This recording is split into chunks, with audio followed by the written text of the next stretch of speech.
Olá pessoal, meu nome é Nájua e nesta apresentação de biodiversidade animal e vegetal falarei um pouco sobre o uso de algas no tratamento de efluentes. Começo falando sobre a problemática dos efluentes não tratados.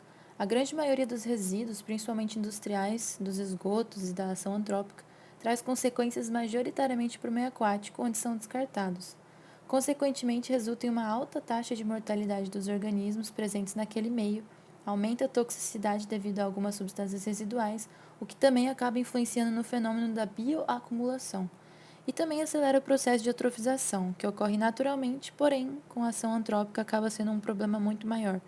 O profissional da biotecnologia trabalha visando encontrar maneiras de biorremediar e tratar esses ambientes contaminados. A biotecnologia cinza é a área voltada para essas questões ambientais.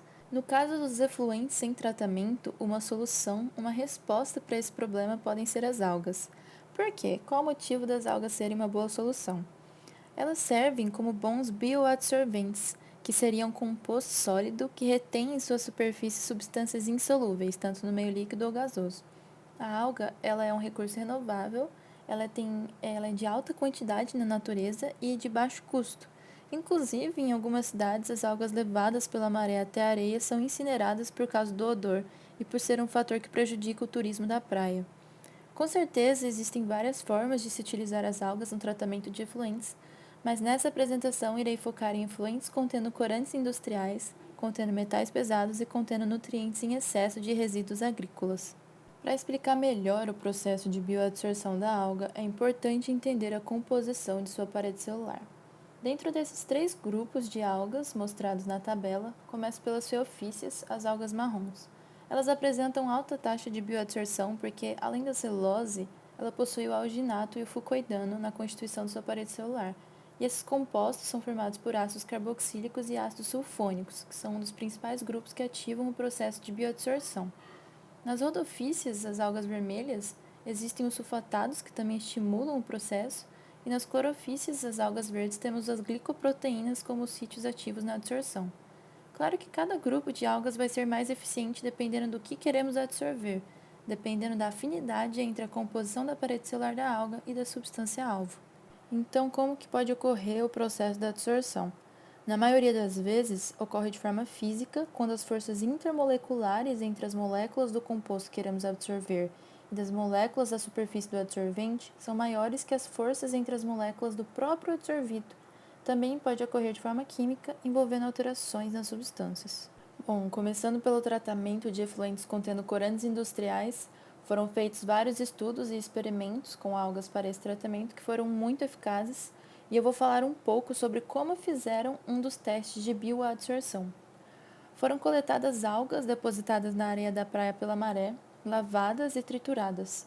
Fizeram um pré-tratamento com ácido clorídrico porque as algas elas apresentam uma grande quantidade de substância orgânica, como carboidratos, proteínas, lipídios. Durante a absorção, ocorre a dissolução desses compostos orgânicos da alga no meio aquático, podendo levar a uma poluição secundária. Então, para evitar que isso aconteça, o pré-tratamento com ácido é necessário. Após esse tratamento, realizaram uma espectroscopia na alga para descobrir, através da emissão de radiação, quais compostos já conhecidos estão presentes na parede celular dela. E além disso, também fizeram testes de pH, umidade, concentração cinética do processo e temperatura. A metodologia utilizada nesse experimento foi a adsorção embatelada, que é basicamente colocar a mistura de adsorvente e adsorvato em agitação.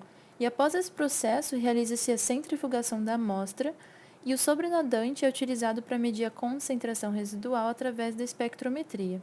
Utilizar uma solução com corante azul de metileno e a alga com mais eficiência no processo foi a feofícia, pois o alginato da composição de sua parede celular tinha mais afinidade com o corante específico. No tratamento de efluentes contendo metais pesados, também há eficácia na bioabsorção da alga.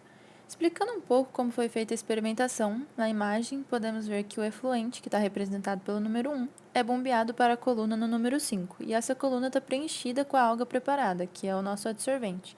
Ali vai ocorrer o processo de tratamento e após esse processo o efluente está tratado e pode ser analisado. Por último, o uso de algas no tratamento de efluentes com nutrientes de resíduos agrícolas também foi eficaz, apresentando o fosfato e o nitrato como principais nutrientes em excesso no meio aquático.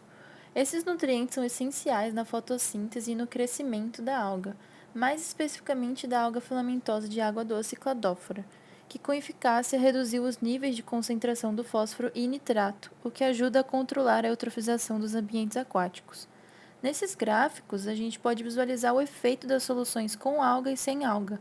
No primeiro, sobre a concentração de fosfato, mostra que a solução de resíduo agrícola com algas, após 9 dias, a concentração foi de 78,5 microgramas por litro para 9,7 microgramas por litro. E na solução de resíduo agrícola sem as algas, após 9 dias, a concentração caiu apenas para 70 microgramas por litro. Ou seja, com as algas, o decaimento de fosfato foi de 68,8 microgramas por litro e sem as algas foi de 8,5. No segundo, sobre a concentração de nitrato, mostra que a solução de resíduo agrícola com algas após 9 dias, a concentração foi de 164,8 microgramas por litro para 20,7 microgramas por litro. E na solução de resíduo agrícola sem as algas após 9 dias, a concentração caiu apenas para 150 microgramas por litro, ou seja, com as algas, o decaimento de fosfato foi de 144,1 microgramas por litro e sem as algas foi de 14,8. A importância das algas é um fato, né? Já foi bem demonstrado através dos estudos e das experimentações o quanto elas podem atuar no tratamento de efluentes e outros tipos de situações.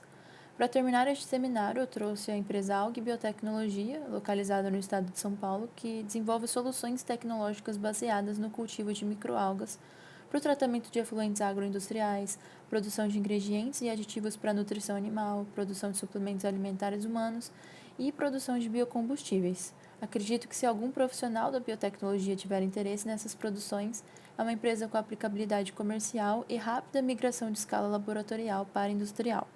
Bom, aqui termina essa apresentação. Muito obrigada e espero que vocês tenham gostado.